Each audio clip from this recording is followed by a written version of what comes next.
You are listening to the book Alien Interview, based on personal notes and interview transcriptions provided by Matilda O'Donnell MacElroy. This is Chapter 4 about 5. Reading lessons. The personal note, from Matilda O'Donnell MacElroy. I began the reading lessons with the first pages of a school book that had been used to teach pioneer children in the 1800s on the frontiers of America. It is called McGuffey's Eclectic Reader, Primer through 6th.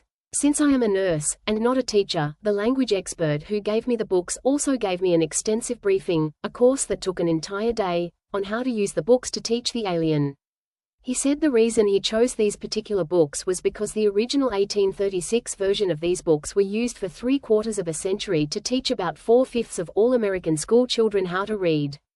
No other books ever had so much influence over American children for so long.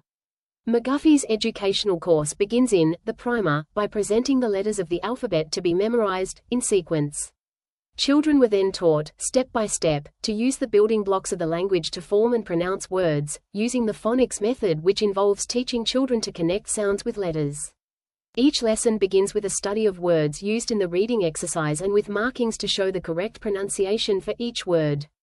I discovered that the stories in the first and second readers picture children in their relationship with family members, teachers, friends, and animals. The third, fourth, fifth and sixth readers expanded on those ideas. One of the stories I remember was The Widow and the Merchant. It's kind of a morality tale about a merchant who befriends a widow in need. Later, when the widow proves herself to be honest, the merchant gives her a nice gift. The books do not necessarily teach you to believe that charity is expected only of wealthy people, though. We all know that generosity is a virtue that should be practiced by everyone. All of the stories were very wholesome and they gave very good explanations to illustrate virtues like honesty, charity, thrift, hard work, courage, patriotism, reverence for God, and respect for parents. Personally, I would recommend this book to anyone. I also discovered that the vocabulary used in the book was very advanced compared to the relatively limited number of words people use commonly in our modern age. I think we have lost a lot of our own language since our founding fathers wrote the Declaration of Independence over 200 years ago. As instructed, I sat next to Elle in the interview room reading aloud to her from each successive book in the series of McGuffey's readers. Each of the books had excellent, simple illustrations of the stories and subjects being taught, although they are very outdated by today's standards. Nonetheless, Elle seemed to understand and absorb every letter, sound, syllable and meaning as we progressed. We continued this process for 14 hours a day for 3 consecutive days without interruption, except for a few meals and rest breaks on my part. Elle did not take breaks for anything. She did not sleep. Instead, she remained sitting in the overstuffed chair in the interview room, reviewing the lessons we had already covered. When I returned each morning to begin where we'd left off, she had already memorized the previous lessons and was well into the next pages. This pattern continued to accelerate until it became pointless for me to continue reading to her. Although Elle did not have a mouth to speak with, she was now able to think at me in English. At the end of these lessons, Elle was able to read and study by herself. I showed her how to use a dictionary to look up new words she encountered.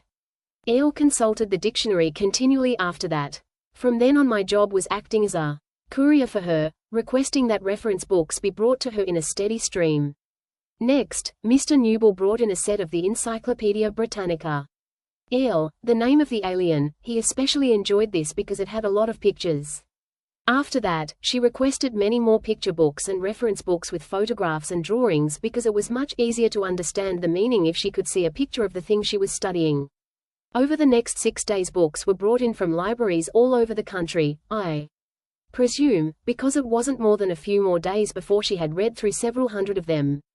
She studied every subject I could imagine, and many other very technical things I never wanted to know anything about, like astronomy, metallurgy, engineering, mathematics, various technical manuals, and so forth. Later she began to read fiction books, novels, poetry and the classics of literature. Elle also asked to read a great many books on subjects in the humanities, especially history. I think she must have read at least 50 books about human history and archaeology. Of course, I made sure that she received a copy of the Holy Bible also, which she read from cover to cover without comment or questions. Although I continued to stay with Elle for 12 to 14 hours each day, most of that time during the following week had been spent without much communication between us, except for an occasional question she asked me. The questions were usually meant to give her a sense of context or to clarify something in the books she was reading.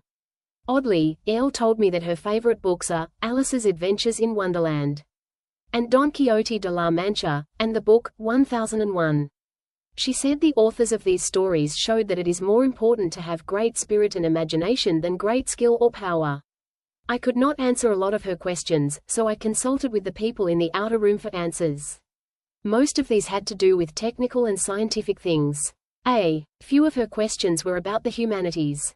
The depth of complex understanding and subtlety of her questions showed that she had a very penetrating intellect.